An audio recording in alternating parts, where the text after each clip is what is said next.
Ето как изглежда къщата.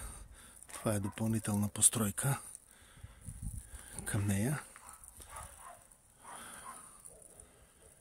Ето я, сега в момента е обрасва, нормално е. До там е оградата.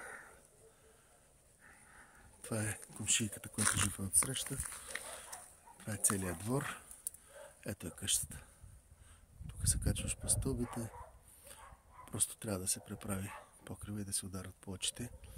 Отдолу има страхотно мазе, ама страхотно, където може да се използва за вино, за най-различни занаятчийски дейности. Тук може да се засади и да се сложи абсолютно всичко. Ето е тази допълнителна постройка.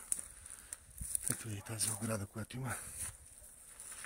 Това е допълнителната постройка, която може да се стане като лятна кухня, тоалетна и каквото и да е било още.